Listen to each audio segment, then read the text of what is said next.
J'étais errant, plus loin de Dieu.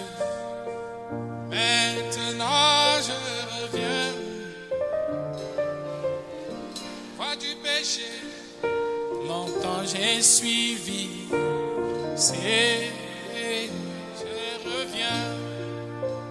J'étais errant, plus loin des dieux. Maintenant je reviens. La voie du péché, longtemps j'ai suivi. C'est, je reviens. Avec nos têtes inclinées, que chacun de nous unir dans la prière. Vous tous qui êtes venus après, voici le temps que vous pouvez parler à Dieu. Si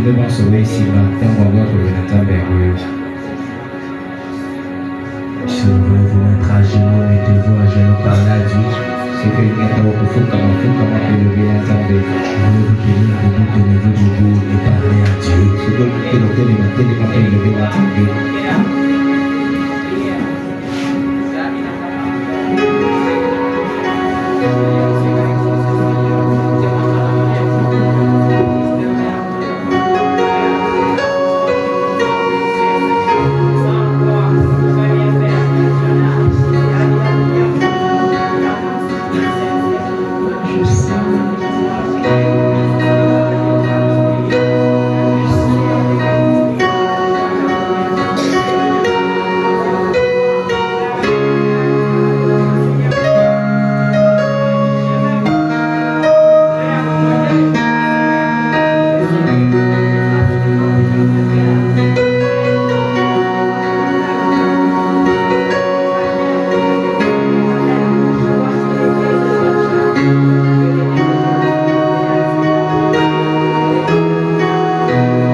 toi, le Fils de Dieu, qui naquit virginalement. Ton nom est le Seigneur Jésus-Christ. Nous te disons merci, Seigneur, de tout cœur, parce que ce soir, tu nous as conduits dans ta maison. Il est écrit dans ta parole, les jugements commencent dans la maison de l'Éternel.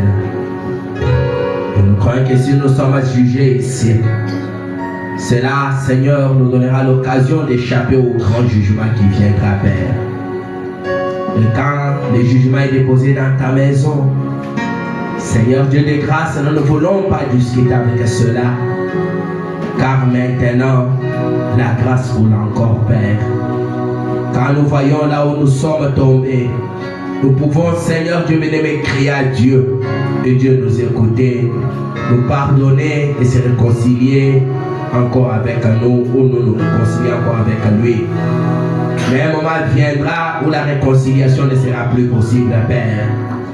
Maintenant que le possible, laisse que chacun de nos pères fasse de tout son mieux pour entrer en contact avec toi, se réconcilier avec toi et trouver la paix en Jésus-Christ pour préserver son âme du grand jugement et du douleur de l'enfer, Seigneur Jésus-Christ. Et ta parole et ce trône de jugement devant lequel nous venons, Seigneur éternel de gloire. Ouvre nos cœurs pour l'entendre, car nous ne voulons pas l'entendre avec ses pavillons, mais plutôt avec le cœur afin de la comprendre, Seigneur. Bénis le vase, ton serviteur que tu vas utiliser ce soir. Bénis l'interprète, Seigneur Jésus-Christ, afin qu'il ne transmette que ce qui vient de ta part. Dieu de grâce et de chaque frère, chaque soeur qui s'est fait violence pour être ici présent ce soir. Ne laisse personne rentrer chez elle tel que le venu. Que toute situation accablante qui a été amenée devant toi trouve solution, Seigneur Jésus, car tu es le Dieu qui répond, Seigneur de bien-aimé, aux questions difficiles que les hommes ne peuvent pas répondre. Tu es plus que Salomon, toi le Dieu des dieux, le roi des rois, le Seigneur des seigneurs. Nous ne sommes pas venus devant une idole. Nous n'adorons pas un Dieu mythe. Nous n'adorons pas les dieux de nos ancêtres. Mais nous adorons le Seigneur Jésus-Christ, le Dieu vivant, qui a appelé chacun de nous ici. Parce que si tu n'avais appelé personne, Seigneur Dieu, nous ne serions pas ici. Éternel de gloire, tu nous as appelés pas pour seulement fraterniser avec nous et puis nous laisser. Mais Seigneur, c'est pour aller avec nous jusque dans ta gloire, Seigneur. Aide-nous, Jésus, pour arriver jusque là. Éternel de gloire, le Saint-Esprit qui peut nous donner accès à cela, ce n'est pas quelque chose que nous-mêmes nous sommes imaginés. Seigneur Dieu bien-aimé, c'est toi qui nous as dit qu'il existe le Saint-Esprit et qu'il est pour nous. Ton prophète nous a dit, tant que Dieu continue à appeler les gens, c'est qu'il a un Saint-Esprit à leur donner. Seigneur, nous sommes à toi. Sauve mon frère, sauve ma soeur, sauve moi-même, Père éternel de gloire. Fais-nous tous grâce et miséricorde, Père, pour que quand tu viendras ce jour-là, que nous puissions réellement reconnaître que tu es là. Et Seigneur, quand tu appelleras, que nous entendions nos noms être appelés pour aller répondre, Seigneur, ton grand appel. Bénis-nous ce soir, nous nous recommandons à toi, tout pour t'assurer ta propre gloire. Toutes les puissances démoniaques de l'enfer, toutes les puissances de l'ennemi de Dieu, Satan le diable, nous les condamnons à cet endroit au nom de Jésus-Christ, qui n'ait aucun effet, Seigneur, de même manade de Seigneur éternel de gloire, mais que tout ce qui se déroulera en sérieux, Père, soit que pour ta propre gloire. Manifeste à toi, et Dieu bien-aimé, ouvre cette partie de côté de ta parole, et Dieu l'amour transporte dans le céleste en Jésus-Christ, et l'entretiens-toi avec le cœur de tout un chacun, Père. Nous nous attendons à toi, tout pour ta célèbre propre gloire, au nom de Jésus-Christ, notre Sauveur. Amen. Amen. Que le Seigneur vous bénisse. Applaudissons encore une fois pour le Seigneur Jésus-Christ. Oui, nous avons déjà perdu beaucoup de temps. Et je ne sais pas parfois le pourquoi. C'est comme si je me rends compte qu'il faut repousser les heures du début de la réunion ou quoi. Au lieu de 16h30, que ce soit 17h, mais à condition qu'on aille jusqu'à à 19h. Mais si vous avez 16h30, tout pour savoir qu'il y a 17h, qu'il y a 19h. On commence le culte à 17h, comme ça, on termine à 19h pour permettre que ceux qui vont à l'école ou ceux qui ont peut-être des activités qui les empêchent d'être là à 16h30 viennent aussi. Tout le monde 17h pour te battre, tout le monde à 16h30 pour qu'on puisse aller. Je pense que les dimanches, nous pourrons peut-être passer au vote. Je ne sais pas ce que les gens diront. Mais peut-être le vote devrait se passer pendant la semaine parce qu'il y a que ceux qui viennent pendant la semaine qui doivent décider. Il y en a qui peuvent décider les dimanches alors qu'ils ne viennent même pas pendant la semaine.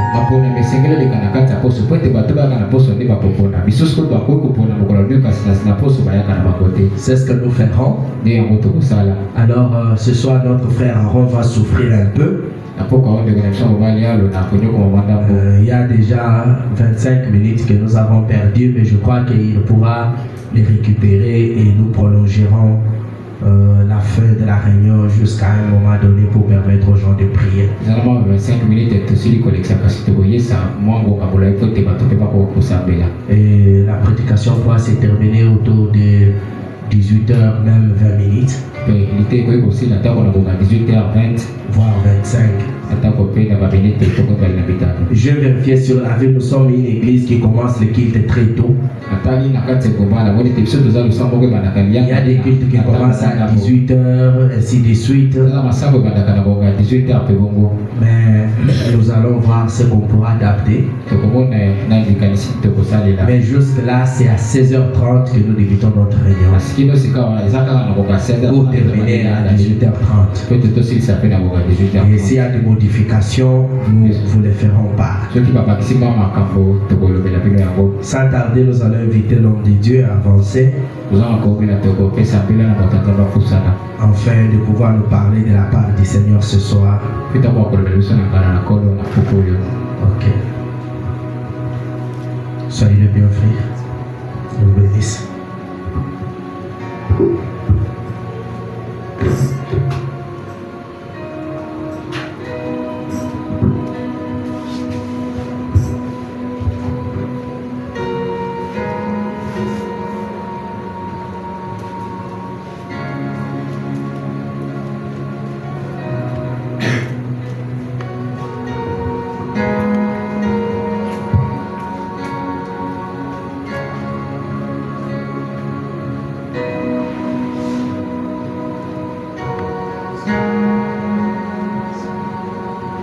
Que le Seigneur vous bénisse richement. Je voudrais, avant de commencer, demander un grand pardon à l'Église. C'est indépendamment de ma volonté. En tout cas, prière de me pardonner pour ce petit retard. Je voudrais dire merci à notre Seigneur Jésus. C'est ma troisième fois d'être ici à la chaire. Je crois que je serai une bénédiction pour vous. Je voudrais dire merci à notre pasteur pour la confiance qu'il m'accorde et le choix porté sur notre modeste personne. Que Dieu vous bénisse. Nous allons gagner le temps. Veuillez vous lever, nous allons lire les Écritures.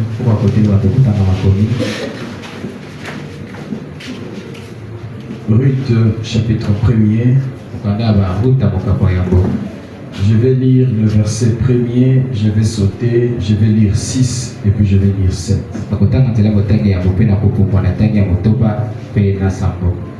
La Bible dit, Ruth, chapitre 1er, verset 1er. Du temps des juges, il y eut une famine dans le pays. Un homme de Bethléem de Juda partit avec sa femme et ses 2 fils pour faire un séjour dans le pays de Moab. 6 et 7. Puis elle s'éleva, elle et ses belles-filles, afin de quitter le pays de Moab, car elle apprit au pays de Moab que l'Éternel avait visité son peuple et lui avait donné du pain.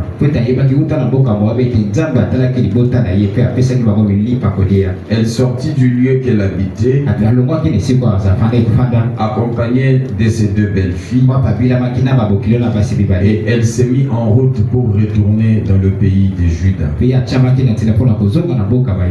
Jean chapitre 6, versets 66 et jusqu'à 69.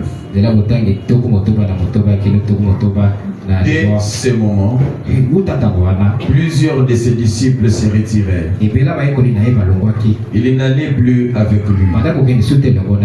Jésus donc dit aux 12, et vous, ne voulez-vous pas aussi vous en aller? Simon-Pierre lui répondit, Seigneur, à qui irions-nous? Tu as les paroles de la vie et nous avons cru et nous avons connu que tu es le Christ, les saints de Dieu. Que le Seigneur ajoute des bénédictions à la lecture de sa parole.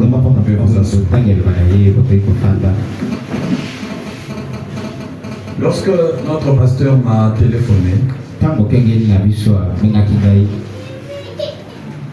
j'avais un sujet que je voulais apporter.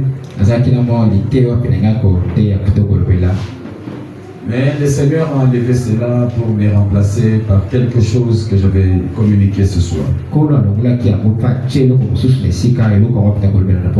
Je ne suis pas un bon prédicateur. Je suis l'un des derniers prédicateurs les plus mauvais que vous ayez entendu. Je vais essayer par la grâce de Dieu faire un petit bruit qui va vous aider. Et je voudrais que votre attention soit soutenue.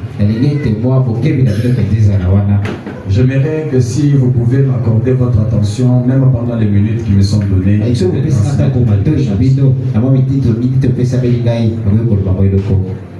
Je raisonnais et je me disais, qu'est-ce que je peux donner à cette église? Une église des gens qui connaissent la parole. Une église de gens bien enseignés. Qu'est-ce que je peux leur enseigner? Je méditais profondément. Mais partant d'une petite expérience, comme prédicateur, je vais dans des églises. Comme prédicateur, je reçois des croyants. Et je comprends le niveau des croyants que nous avons maintenant. Et je peux analyser les problèmes qui rognent le message maintenant. Alors j'ai pensé que je pouvais toucher quelque chose qui pouvait aider. Priez pour moi, j'entends ça aujourd'hui. J'espère qu'au fur et à mesure nous allons continuer, on va toucher des points plus profonds. J'irai donc très lentement, selon la conduite de l'esprit, pour vous amener à saisir quelque chose. Dans la prédication, l'Éden de Satan, 29 août 65. Paragraphe 5, William Branham disait ceci. Je prends ce qui peut nous aider à avancer. Au milieu là, il dit, parce que lui avait pris comme sujet Éden de Satan. Ça frappe. Alors, Frère Madame dit, parfois, ces petites expressions frappantes produisent un effet sur nous et nous incitent à étudier et à lire la parole. Lisez la parole, étudiez-la avec les yeux de Dieu. C'est comme ça qu'on peut prendre des petites expressions frappantes. Et ces expressions-là peuvent amener le peuple à sonder la parole. C'est comme ça que j'ai pensé apporter un petit message que j'ai tiré du livre de Ruth. Je parle sur ce que j'ai intitulé l'église du pasteur Naomi. L'église du pasteur Naomi. C'est un petit sujet drôle aussi. Prédicateur, qu'est-ce que tu veux dire par là? Comment l'église du pasteur Naomi? Mais suivez-moi très bien, je vous amène à quelque chose. Je pense que c'est aussi une petite expression frappante. Dans l'invasion des États-Unis, 9 mai 54, paragraphe 244, Frère Branham disait: vous les petites mères ici, vous qui avez été de vraies mères, je sais que c'est le cas de beaucoup d'entre vous. Chacune de vous a été une vraie mère. Je vais vous dire quelque chose. Est-ce que les mamans sont dans la salle? Frère Branham dit que Dieu vous bénisse. Alors il dit: vous les mères, vous êtes les 5e évangile. Matthieu, Marc, Luc, Jean et la femme. La femme que vous êtes les 5e évangile. Mais j'annonce mon sujet parce que je tournerai un peu autour de la femme. Parce que je parle de l'église du pasteur Naomi. Mais que Dieu m'aide à glisser quelque chose. En tout cas, que Dieu m'aide à prêcher ce soir. Pourquoi l'église du pasteur Naomi? Dans les 5 identifications précises. Paragraphe 43. Frère Branham dit: oh, tout le monde sait que quand une femme est présentée comme symbole dans la Bible, c'est pour représenter une église. Est-ce que je peux entendre Amen? Quand on parle d'une femme dans l'église, dans la parole, quand dans la Bible on parle d'une femme, sachez que il s'agit là d'une église. Et la Bible nous dit: il y avait un homme de Bethléem de Juda. Son nom était Elimelech. Et Elimelech était le mari d'une femme appelée Naomi. Et Naomi avait mis au monde 2 garçons. C'était Maclon et Kiljon. Et Maclon et Kiljon ont épousé 2 femmes. C'était Orba et Ruth. Vous connaissez l'histoire. Là n'est pas mon problème. Mais je parle sur l'église du pasteur Naomi. J'aimerais d'abord commencer par signaler quelque chose. Si vous étiez attentifs, dans Ruth chapitre 1er où nous avons lu, le verset 1er, la Bible dit: du temps de Jude, il y eut une famine dans le pays. Un homme de Bethléem de Juda partit. Il a quitté le pays accompagné de sa femme à cause de la famine, j'aimerais remarquer quelque chose ici. Nous rencontrons la même situation aujourd'hui. Les gens qui quittent le pays à cause de la famine. J'aimerais vous amener à voir quelque chose, vous me comprenez. Dans les instructions de Daniel, de Gabriel à Daniel, 30 juillet 61, 133 il dit, mais jamais Dieu n'a traité avec Israël jusqu'à ce qu'il soit retourné dans sa patrie. Écoutez-moi, ainsi dit le Seigneur, Dieu ne traitera pas avec son église jusqu'à ce qu'il revienne dans sa patrie. Quelle est la patrie de l'église? Frère Branham dit, le message de l'heure. C'est que selon William Branham, le message ici est notre patrie. Est-ce que jusqu'à là nous sommes ensemble? Mais Elimelech a quitté sa patrie à cause de la famine. Est-ce que l'église est avec moi? Il n'était pas le seul. Les Juifs étaient nombreux. Tous souffraient. Mais il y a un groupe qui a accepté de souffrir dans la patrie. Mais lui a dit, je ne peux pas supporter la famine. Je quitte la patrie pour aller chercher le pain ailleurs. Oh, il était un homme de Bethléem. Bethléem veut dire la maison du pain de Dieu. J'aimerais dire à quelqu'un, Dieu peut avoir prévu la maison du pain, mais le pain ne peut pas rester en permanence. La maison peut être la maison du pain, mais il peut arriver une sécheresse. Dieu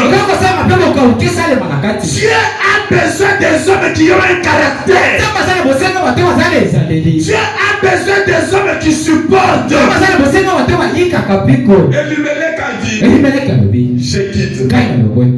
Nous en connaissons beaucoup. Nous connaissons beaucoup de bien-aimés qui ont quitté ce message précieux à cause de la famille.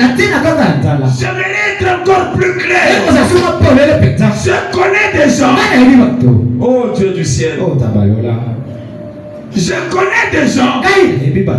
Nous connaissons des hommes. Si on peut m'aider avec ça, frère, vous pouvez venir.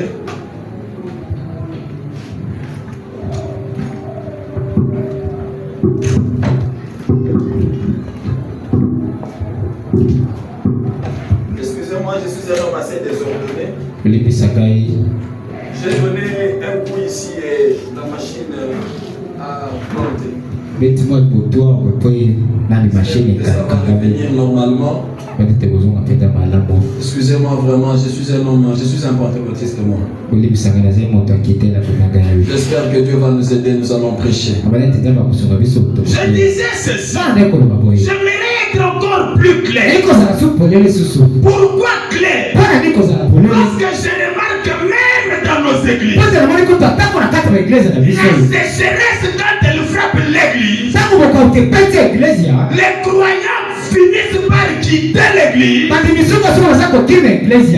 que Dieu, soi-disant, ne parle pas. C'est comme si dans notre église, Dieu n'agit pas. Qu'est-ce que le croyant fait? Il quitte son église pour aller dans une autre église, là où pour eux, Dieu parle. Qu'est-ce que Dieu parle? Non, parce qu'on dit là-bas.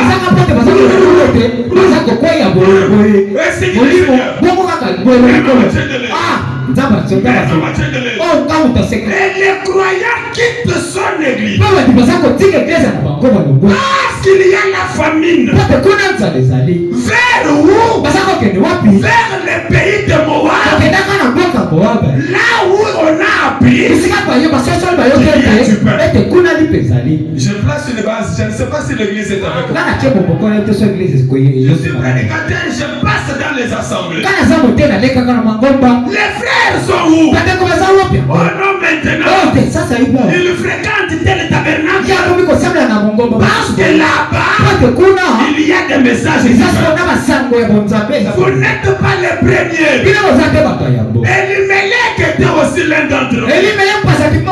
Il a regardé dans Bethléem. Bethléem, la maison du Père de Dieu. Il dit, apparemment, il n'y a plus de paix. En tout cas, qu'est-ce que je peux faire? Je quitte. Il quitte pour aller où? Là où il aurait appris que le pain est en train de pleuvoir. Il quitte la patrie vers Moab. Comme vous quittez la patrie, vous connaissez qui vous consultez. Il suffit qu'une sécheresse frappe une maison du message. Les frères quittent l'église. Il appelle un pasteur dénominationnel. Viens faire pour moi un travail du frère. Vous arrivez dans la maison du frère. Vous trouvez le prêtre catholique avec des bougies. Mon travail ne marche pas. Mon travail n'évolue pas. Il y a qui à la maison? Un pasteur dénominationnel. Parce que Dieu l'utilise. C'est quel esprit ça? Le même esprit qu'avait Elimelech. Car dans Bethléem, il n'y avait plus de paix. Quand il y a une sécheresse, qu'est-ce qu'on fait? On quitte. Je ne sais pas si jusque-là vous êtes avec moi. Ce n'est qu'une première séance. J'aimerais que vous me compreniez. Nous allons évoluer. William Branham dit, je continue. Jamais Dieu n'a traité avec Israël jusqu'à ce qu'il soit retourné dans sa patrie. Écoutez-moi. Ainsi dit le Seigneur. Dieu ne traitera pas avec son église jusqu'à ce qu'elle revienne dans sa patrie. Le message de l'œuvre. Revenez à l'origine. Laissez tomber vos idées méthodistes. Dans Jéhovah Jireh, deuxième partie, 6 juillet 62. 6 juillet 62. Jéhovah Jireh 2. 78 frère Branham dit. Et quelle consolation pour les croyants qui se séparent de toute incrédulité, de tout credo impie, de toutes ces doctrines impies, pour regarder droit à Christ et recevoir la parole. Et ces croyants s'attachent à cette parole jusqu'à ce qu'ils la voient rendue manifeste. Peu importe combien vous devez attendre, restez là. J'aime ça. L'une des difficultés que je rencontre dans les assemblées, les croyants sont croyants quand tout va bien. Quand les choses vont mal, ils apprennent qu'à Moab il y a le pain. Je voici l'homme Dieu parle. C'est à ce quand Dieu parle. Vous cherchez le huissier. Il est allé consulter un diacre quelque part d'une église dénominationnelle. Pourquoi?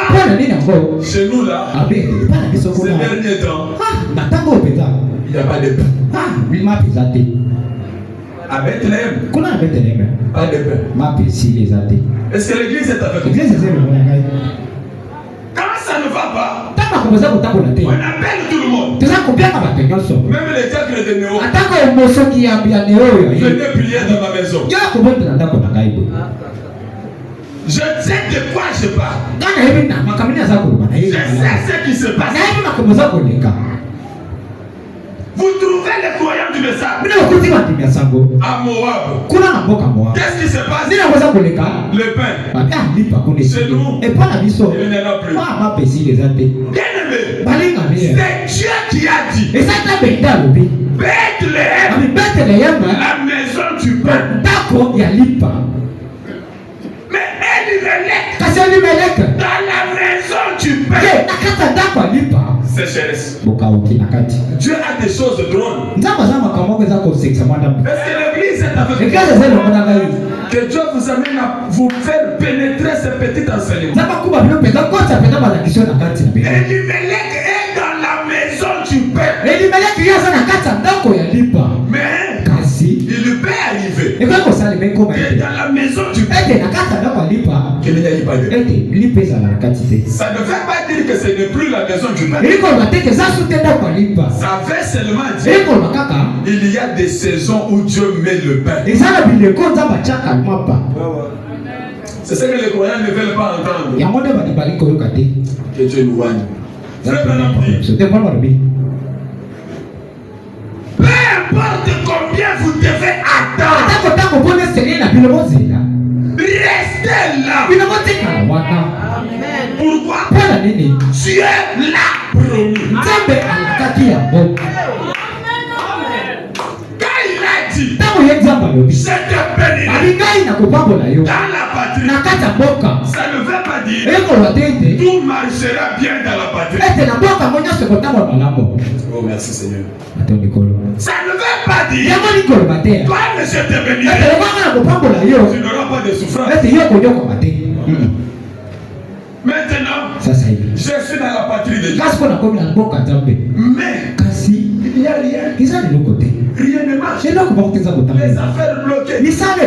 Pasteur, je peux imaginer. Mais qu'est-ce qui se passe? C'est que tu bouffes mal. Elimelech commence à chercher la raison. Pourquoi mes affaires ne marchent pas? Il regarde sa femme. Tu n'es pas sorcière. La femme dit non. Pasteur, est-ce que tu bouffes bien, m'a dit? Je crains Dieu. Qu'est-ce qui se passe? Malgré qu'il soit à Bethléem, il arrive des fois où le pain peut manquer à Bethléem. Qu'est-ce que Dieu attendait de Elimelech? De rester dans la patrie. Peu importe. Reste. Parce que Dieu bénira Israël dans la patrie. Même si dans le message les choses ne marchent pas, Dieu veut que tu restes. C'est facile quand on le dit de la bouche.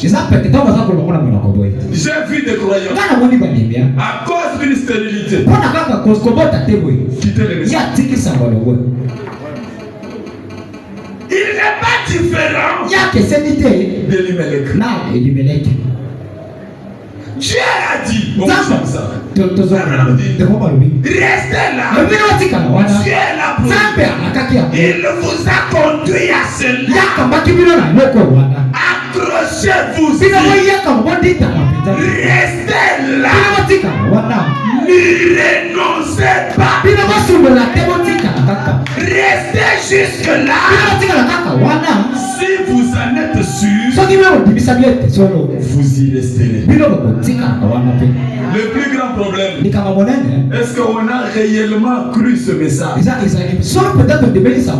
Pour dire Ce message, c'est question de vie ou de mort. Quand tu croyais ce message, est-ce que tu croyais que c'est la seule porte du ciel? Ou tu croyais qu'en dehors du message, il y a une autre vérité? Mais celui qui croit que le message est l'unique vérité, quand dans le message ça ne va pas, il ira où? Israël, c'est la seule terre que Dieu a bénie. Maintenant qu'il y a la famine, je pars où? Elimelech apprend. Pendant que dans la terre promise, il n'y a pas de pain, il y a du pain chez Moab. Et pas voici l'homme dans la vision et ça l'a envoyé bah tiens le boko bah l'édition origine à pas sinayo. Voyez le message frère Branham dit voilà oui là ça va être voilà le bide de quoi changer. Qu'est-ce que j'ai fait? Ngana ça n'est pas non, je suis juif. Ngana ça va mais je pars à Moab. Jusque là le pasteur de cette église, c'est Elimelech. Mais nous verrons à quel moment le pasteur Naomi deviendra pasteur de cette église. Suivez-moi très attentivement. Elimelech comme berger de la maison, il dit à sa femme et à ses deux enfants, alors il quitte la patrie. Donc question et réponse numéro 2. Prédication du 23 août 64. 64, paragraphe 8. Question et réponse numéro 2. Frère Branham dit au paragraphe 8, William Branham dit, n'est-ce pas ce qu'il a dit? En ces jours-là, beaucoup viendront vers moi et diront, Seigneur, n'ai-je pas? Voyez-vous maintenant? Ne pouvez-vous pas voir que vous ne devez pas placer votre confiance dans les campagnes de guérison? Ne pouvez-vous pas voir que vous ne pouvez pas mettre votre confiance dans les campagnes de guérison? J'aime ça. La seule chose dans laquelle vous devez placer votre confiance, c'est ainsi dit le Seigneur venant de la Bible.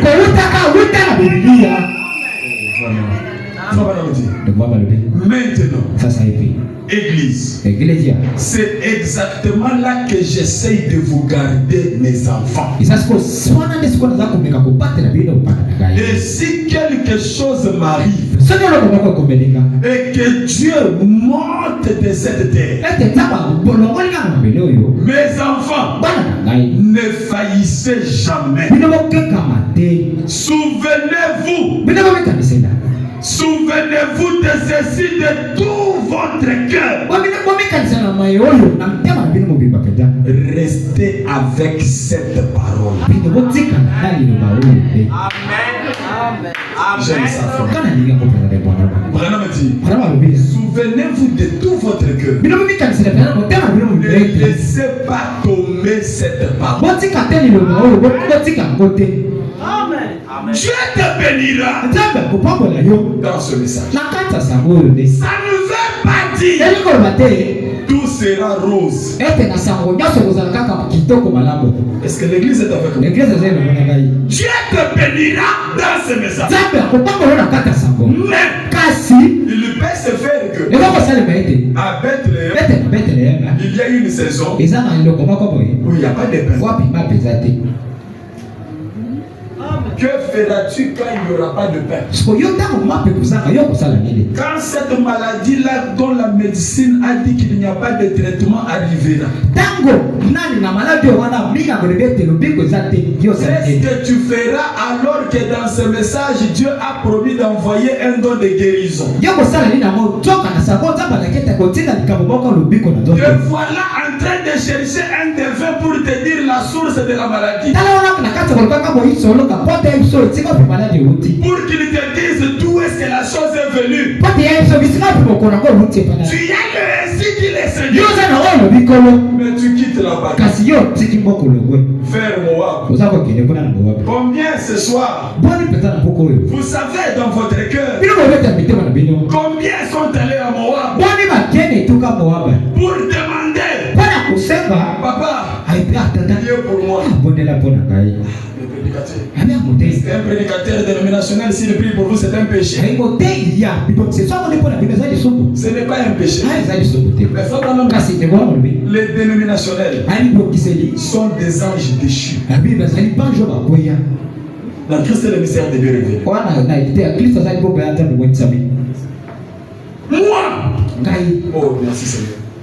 Même si la souffrance m'agace, je crois que Dieu peut utiliser tout le monde. Mais je ne peux pas aller consulter tout le monde. Je sais que la bénédiction est la solution à mon problème. C'est le message. J'aimerais être plus clair. La solution à ma difficulté se résume dans une seule phrase.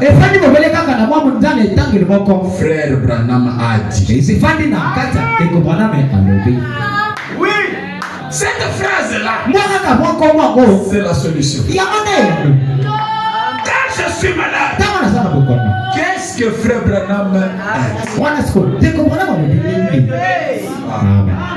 Je peux souffrir. C'est le problème que je croise. Le croyant ne veut plus souffrir. Moi, je veux prêcher le message. Je n'ai plus l'âge de flatter les croyants. J'ai remarqué une chose. Le croyant qui ne souffre pas, le croyant qui ne souffre pas, il perd son temps dans la parole. La parole, c'est le chemin de me briser. Un croyant sans fardeau abandonnera le message à la première tentation. Même s'il fait 40 ans. Les jours où on lui dira, dans 3 minutes tu vas mourir, ce pasteur-ci a une poudre. Quand vous mettez dans l'eau, vous buvez, ça passe. Je ne sais pas si les croyants que vous êtes ici refuseraient de prendre cette poudre. Ah, nous commençons à pénétrer. Il y a seulement une poudre dans l'eau seulement. Est-ce que c'est ce que la patrie a dit? La patrie a dit, je suis l'Éternel qui te guérit de toutes. Mais quand je suis dans la patrie, le pain peut manquer. Mais que faire? Même si le pain est chez moi, je préfère dormir affamé dans la patrie que me rassasier du pain de Moabit. Combien mange le pain de Moabit?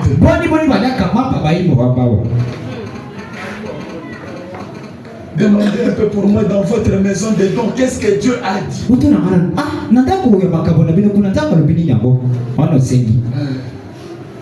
Quand vous demandez la maison des dons, des dénominations. Qu'est-ce que Dieu a dit? Qu'est-ce que Dieu a dit? Mais Dieu a dit, vous ne serez jamais bénis en dehors de la parole. Vraiment. Je rentre dans mon sujet. William Branham dit la stature d'un homme parfait. Jusqu'à là, nous parlons sur pourquoi Elimelech a quitté. Il a quitté à cause de la famille. Nous allons pénétrer petit à petit, vous allez bien comprendre. Stature d'un homme parfait. 14, 10, 62, paragraphe 233. Entre parenthèses 181. Cette citation m'a toujours fait mal au cœur. Frère Branham dit de la patience avec quoi? Quelle sorte de patience? Premièrement, est-ce que je peux entendre Amen? Est-ce que je peux entendre Amen? Premièrement, il faut, vous ici, avoir de la patience avec Dieu. Ici je pénètre. Laissez-moi. Amen.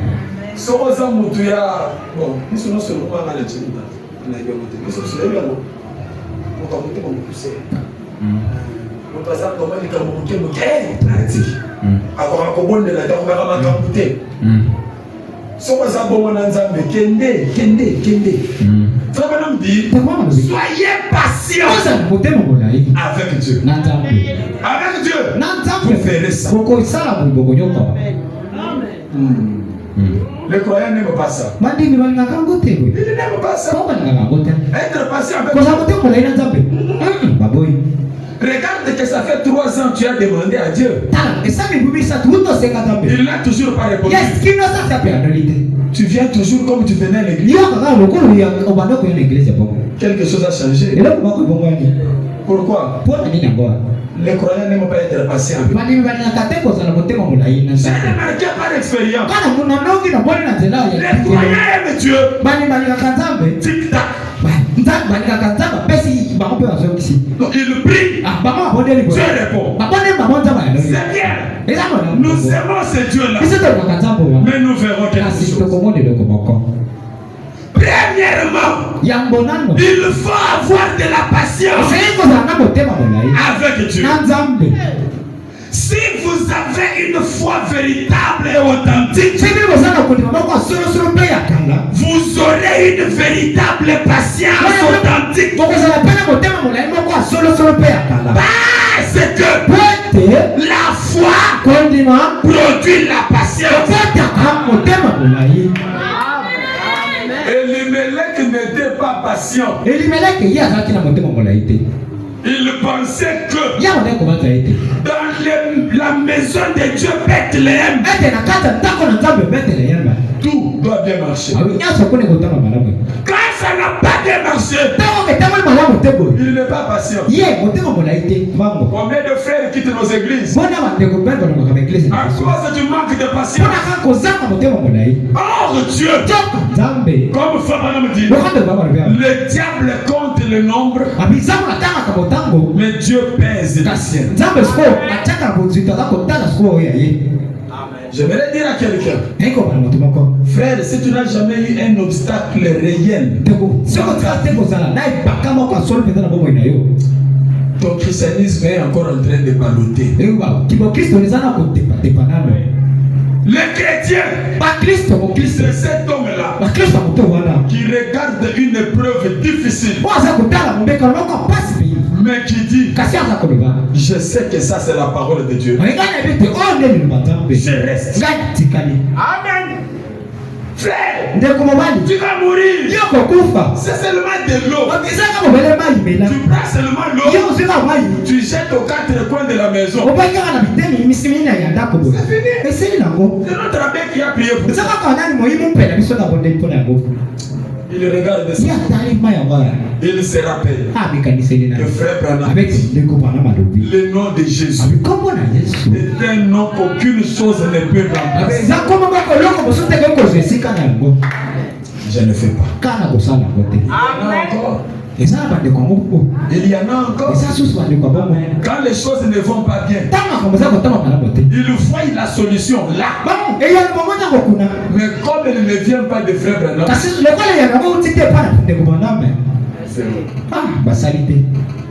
il y en a encore. Où nous avons seulement, mais ça ne fait rien. J'avais une difficulté. L'oncle là m'a amené chez son ami.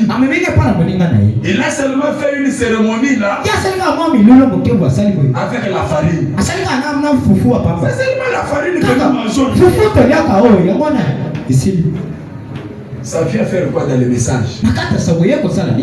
Si ça n'a pas de place, pourquoi tu as fait ça? Moab. Tu es parti manger. Soyez patient avec Dieu. Vous direz, eh bien, je lui ai demandé hier soir de me guérir. Et ce matin, je suis tout aussi malade. Voilà me dit, comme tu as prié hier soir, tu attends que ce matin Dieu puisse te guérir. Et tu commences à faire même des problèmes. Tu dis, oh là là, quelle patience. J'ai posé la question. William Branham, est-ce que Dieu exauce nos prières? Est-ce que Dieu, à la manière que nous souffrons, est-ce que toutes nos prières, William Branham répond.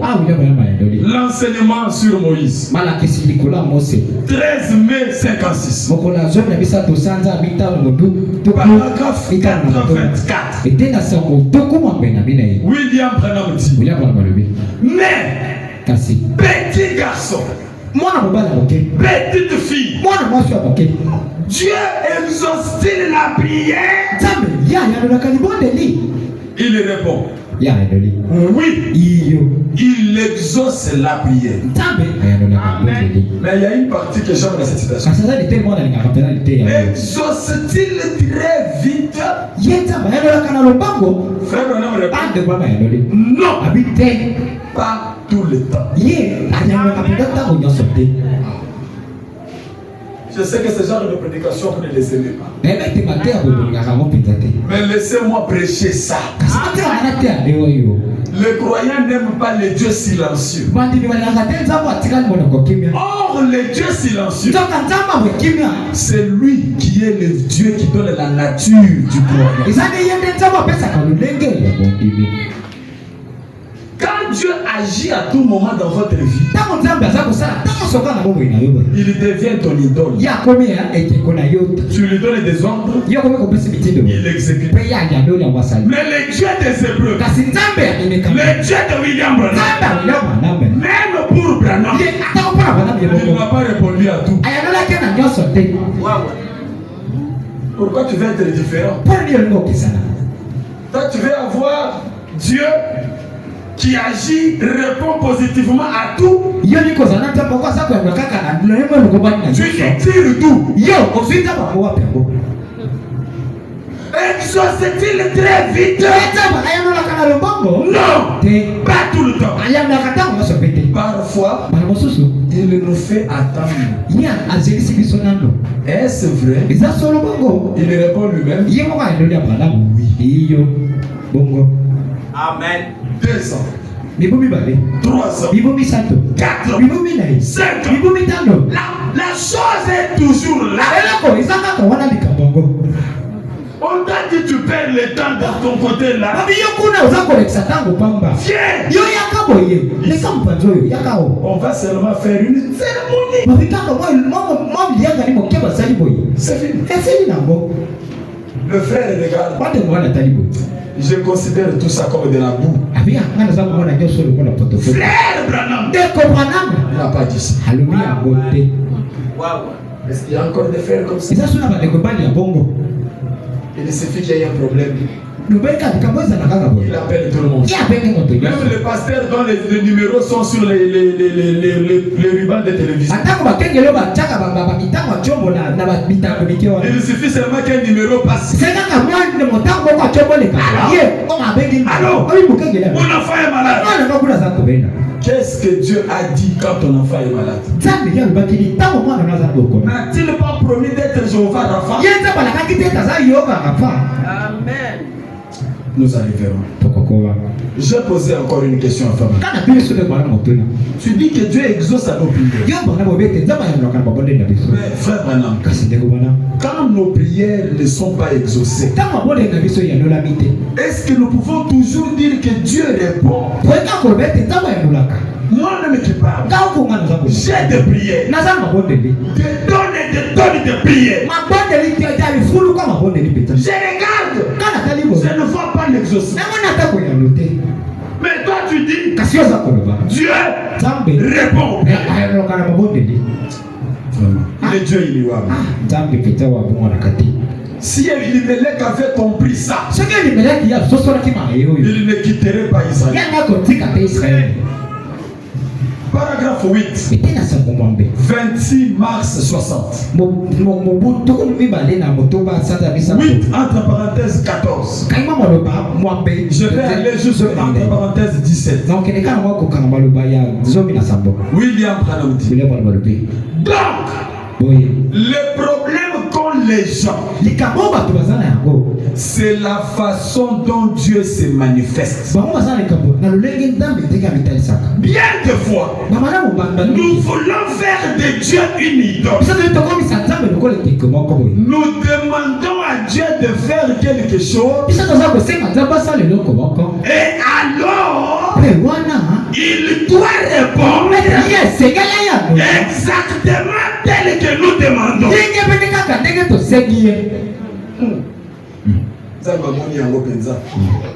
S'il ne répond pas exactement comme nous le demandons, nous disons qu'il n'a jamais répondu. C'est là le problème. Seigneur, donne-moi une parcelle. Et tu veux qu'il réponde exactement comme tu as demandé. Si tu n'as pas la parcelle, Dieu n'a pas répondu. Mais Dieu voit loin. Cette parcelle-là, 10 ans plus tard, un ravin peut l'emporter. Tu peux faire un AVC et mourir. Dieu dit non. Je ne lui donne pas ici. Commence d'abord par travailler. Je te bénirai même pendant 5 ans pour que tu aies beaucoup d'argent pour acheter là-bas. Est-ce que l'église est avec moi? Les croyants se fâchent. J'ai demandé ici. Tu ne me donnes pas. Ça fait 2 ans. Ça fait 3 ans. Tu ne me donnes pas. Quand Dieu regarde, Dieu pleure. Est-ce que tu peux être patient avec moi? Vraiment, que Dieu nous pardonne. Paragraphe 15. La seule manière dont j'ai toujours obtenu cela, tout ce que je demande à Dieu, la seule manière que j'obtiens ce que je demande à Dieu, c'est en prenant Dieu au mot et en croyant la chose telle qu'il l'envoie. Amen. Quand tu pries, Dieu répond. N'attends pas l'exaucement selon ta pensée. Est-ce que je prêche aux croyants? J'ai vu des mamans pleurer leurs enfants. Pourquoi tu as permis que mon enfant puisse mourir? J'ai prié pour que tu le guérisses. Dieu guérit l'âme. Il prend l'enfant. La maman pleure. Tu l'as laissé mourir. Dieu lui. Il dit mais je t'ai fait du bien. J'ai pris cet enfant pour qu'il soit au ciel. Et qui peut comprendre ça? Elimelech, même pas la sécheresse. Que ces petites choses vous pénètrent. Je vais raconter des histoires de Fabanam. J'aime ces histoires de Fabanam. Suivez-moi attentivement.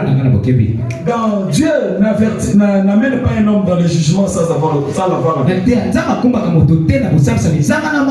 Autrement appelé avertissement puis jugement. Si vous prenez les 134 à 149, ça me raconte. Il dit une femme était malade. Suivez-moi bien. Elle était en coma. Les reins étaient foutus. Et elle était enceinte. L'enfant à l'intérieur était mort. Maintenant, comme les reins étaient foutus, il fallait qu'on opère pour sortir l'enfant qui était poussé. On s'est rendu compte que elle a un poison dans son sang qui fait que si on lui donne l'anesthésie, elle va mourir. Alors le médecin on la laisse et elle et l'enfant mourir ensemble, mourir. La famille de la femme appelle Frère Branham. Est-ce que l'église est avec moi? Frère Branham arrive, il le prie. 2 jours après, la femme est guérie. Est-ce que nous pouvons d'abord dire merci Seigneur? Amen. 2 jours après sa guérison, elle meurt. Je vous pose maintenant la question. Pourquoi Dieu peut guérir quelqu'un 2 jours après la personne meurt? C'est inutile, non? Il fallait le laisser. Est-ce que l'église est avec nous? Il fallait le laisser. Dieu guérit quelqu'un de la maladie de rein. 2 jours. Pourquoi? Frère Branham apprend que la sœur est morte. Il se fâche. Il dit Seigneur, tu me dois des explications. Moi je prie. Tu guéris. Et tu ne prends la sœur. Je n'accepte pas. Madame dit Dieu m'a boudé pendant 3 ou 4 ans. Mais c'est pas vite pour raconter quelque chose. Finalement Dieu est venu. Tu es mon ami. Laisse-moi t'expliquer. Les croyants n'aiment pas. Maintenant tu sais. Cette femme-là, elle devait mourir selon l'ordre que j'avais établi. Elle devait mourir il y a 1 année.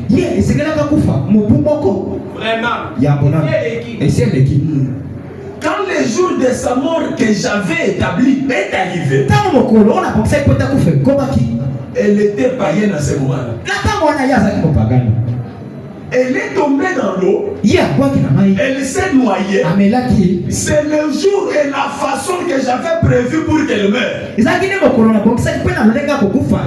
dans mon livre de vie, son nom était. Comment la sauver? Je lui ai ajouté 1 année. Maintenant, quand 1 année sonne, elle tombe en coma, toujours pécheresse. J'ai fait quoi? J'étais envoyé prier pour elle. Qu'elle se réveille. Maintenant, quand elle s'est réveillée, quelle est la chose qu'elle t'avait demandé? Oui, Seigneur. Quand elle s'est réveillée, elle m'a demandé de la conduire à Christ. Tu l'as conduite à Christ? Oui, je l'ai fait. Maintenant qu'elle est sauvée, tu veux que je la garde encore pour? Je pose une question. Entre l'explication que Dieu a donnée et la pensée que frère Branham avait, qui a raison? C'est Dieu. Je termine. L'explication que tu as de ta maladie et de ta situation et la vraie raison que Dieu a pour te maintenir dans cette situation. Qui veut avoir raison? Alors s'il a raison, pourquoi tu veux quitter Bethléem? Nous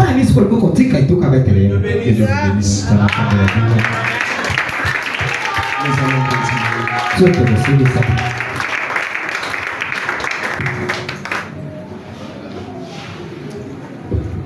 Debout,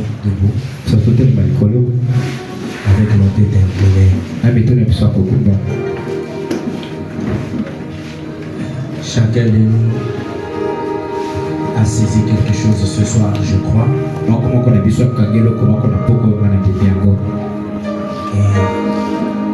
Et il peut parler à Dieu. Il n'y a pas de commentaire à faire.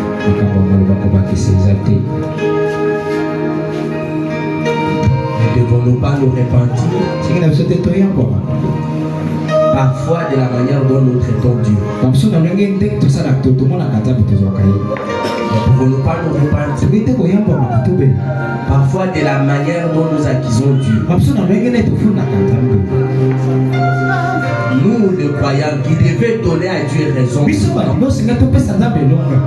sommes cependant les premiers accusateurs de ces. Je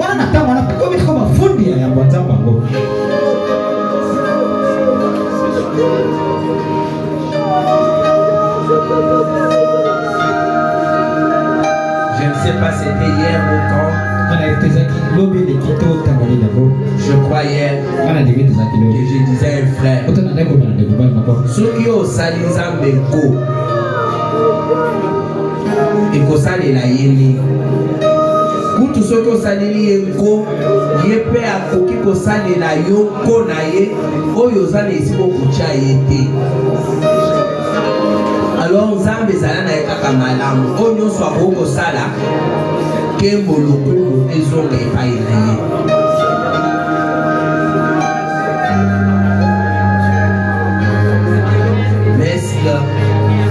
Nous rendons gloire à Dieu dans tout ce qui nous arrive. C'est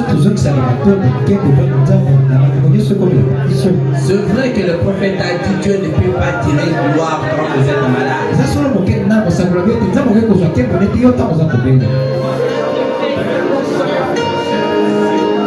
Et personne ne connaît les chemins de Dieu.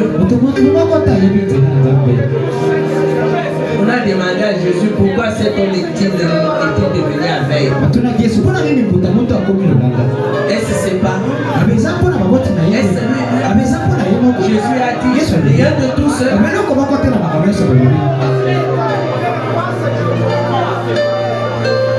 Nous sommes les croyants de Dieu. Nous sommes les croyants de Jésus. Nous sommes de la même nature que Job. Job était notre frère. Que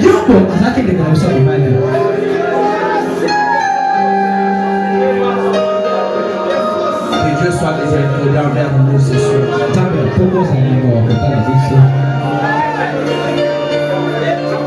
Le Dieu de Job n'est pas encore mort. Et il ne mourra pas. Il est vivant.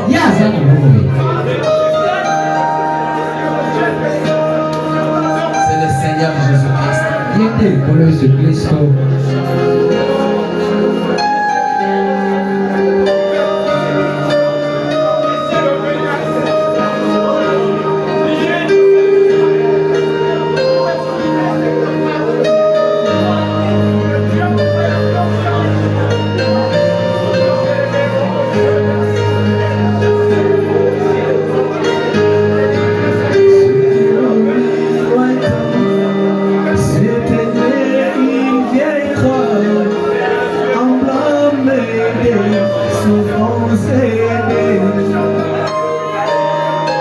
Et j'aime cette vieille croix où les très chers mourir. Demandez à Dieu une foi authentique.